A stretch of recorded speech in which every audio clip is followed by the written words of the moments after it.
This video is about making an improvement on the OTC motorcycle jack. This jack, like when you get a lot of weight on it, I have a Harley Sportster, which isn't really that heavy. It's about 600 pounds, but it's still hard to, get it to turn, to get the rear casters to track. And also there's something we're going to address on the front wheels, but we're going to do the rear wheels now. This is the caster that comes from OTC. The first thing is the wheel is a cast iron wheel, and it's just a plain bore, bearing surface, and there's just got a sleeve they stick into the cast iron. And plus it's a 5/16 bolt to use for the axle. So what we're going to do is, because we want to reduce any resistance, I purchased these. They're like a phenolic wheel. I think I pronounced that right. And they have a bearing, in the center. This is a bearing. So when what we're going to do is we're going to take this one apart, and we're not going to be reusing the wheel lock anymore, because it won't work with this type of wheel setup. And it's really not important, because the OTC Jack has two jacking screws that you can screw down, and that'll hold the jack in place if you're worried about it rolling off someplace. Right now those jacks don't have that problem. You'll wind up never using these locks on this type of wheel. So what we're going to do is we're going to take this one apart. We get it checked up in the vise.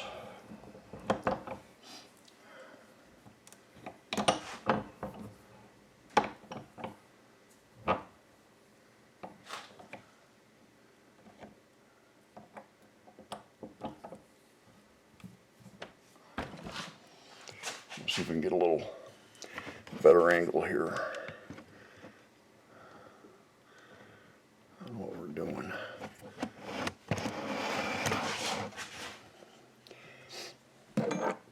So this is a metric, like 13 millimeter.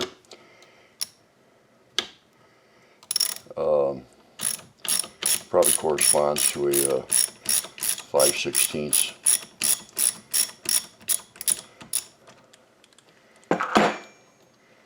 So we just take this thing apart. It's got the lever for the wheel. It's got a little doohickey here that it cams over on, and then we can just pull the whole wheel and everything off of the bolt.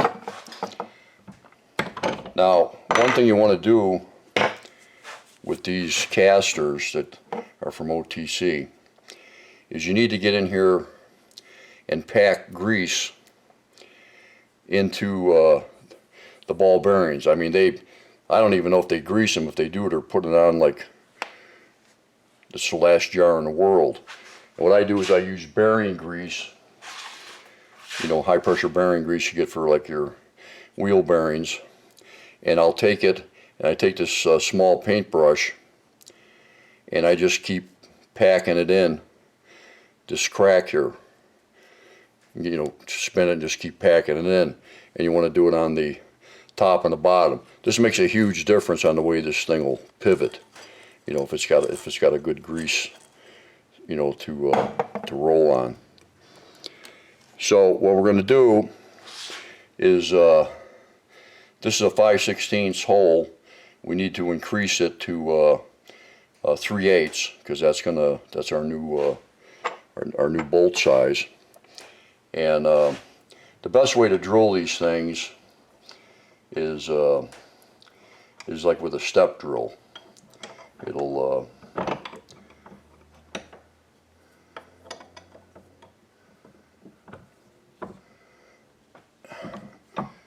I mean, you can do it with a regular 3/8 bit, but the step drill just, you guys ever use these things.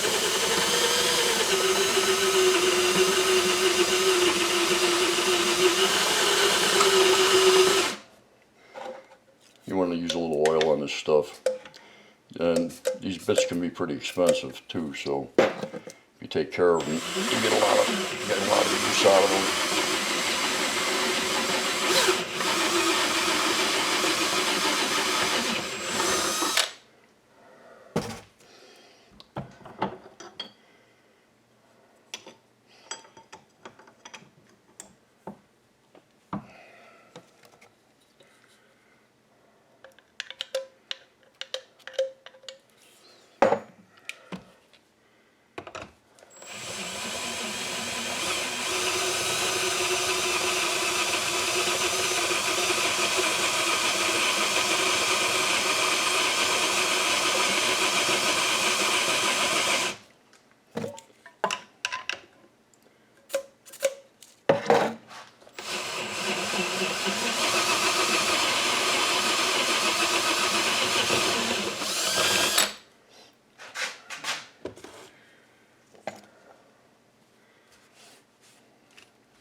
Okay, the step drill will leave a little bit of a burr on here. I'm going to go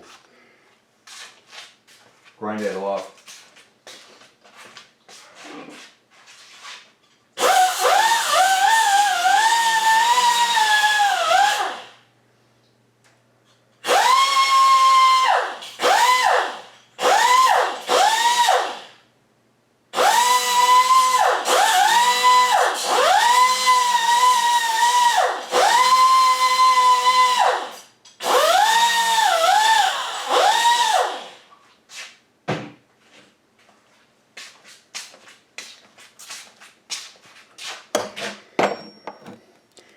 So we're going to be converting the bolts we're going to be using.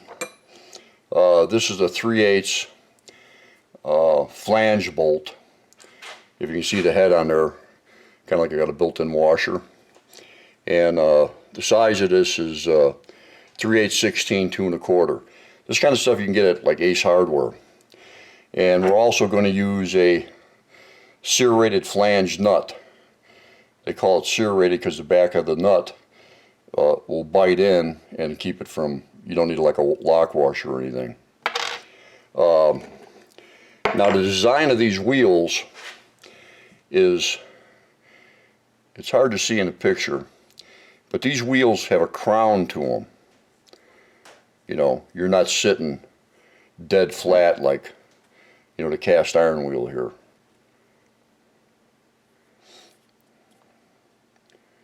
You know, that's, it's hard to even see a comparison, but. So what happens is when the more surface area you got sitting on something, the more resistance it's going to get. So with these phenolic wheels being crowned, you're reducing your contact pattern by less than 50% of this one. And you know, my dad was a railroad man, and he explained to me like how, you know, like the wheels on the train are designed. He says the actual contact pattern of the steel wheel to the rail is only the size of a dime. He says if it was any bigger than that, they could never get the train rolling. You know, if they had contact patterns, you know, like this wide, they wouldn't be able to get the train rolling. Which is true, because, you know, I've built carts and stuff to carry heavy materials and stuff, and I've used these phenolic type wheels, you know, with the crown on them, and you could easily pivot them and blah blah blah. So, you know, that's what our objective is here today, is to reduce the contact pattern on the floor, so it'll make this jack easy to swing on the back end for the casters to rotate the way you want to. Another resistance you want to overcome is, you know, not to have this, you know, sleeve bearing. Ball bearings in here, well, these are actually sleeve roller bearings inside this wheel. So now we're reducing the rolling friction as much as possible, which is going to be 90% over these sleeve bearings. So basically, we eliminate the lock mechanism. It won't work with this particular bearing wheel, and like I say, you don't really need it. So it's basically you put them in.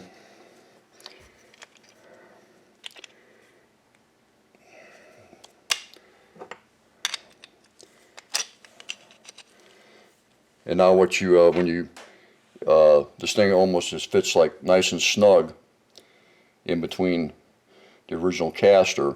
So what we're going to do is we torque them down, and we're going to be tightening right up to that inner shaft that's in here, because we don't want that to spin. We want the wheel to spin on the shaft itself, and not on the bolt. So these went to a 9/16 head, and we just tighten these guys up.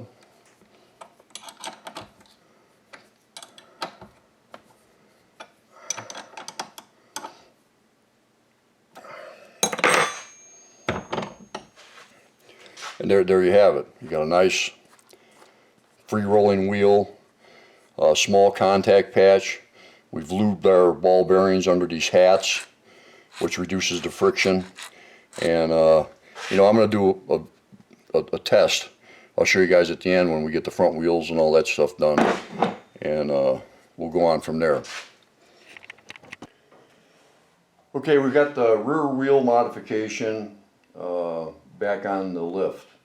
The front wheels are still the cast iron with the sleeve bearing.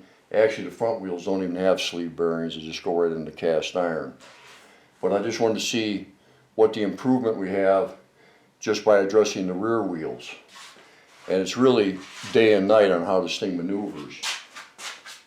You can use the handle. It just rolls left, right. Want to go forward, backwards. It has no effort to it. You're not pulling your ass off trying to make it move.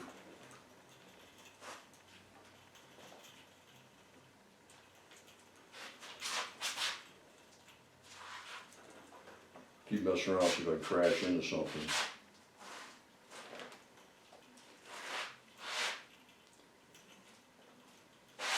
You can move, by the bike itself if you want.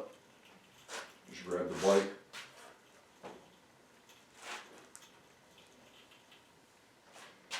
The handle seems to work the best. Gives you a little more steering leverage.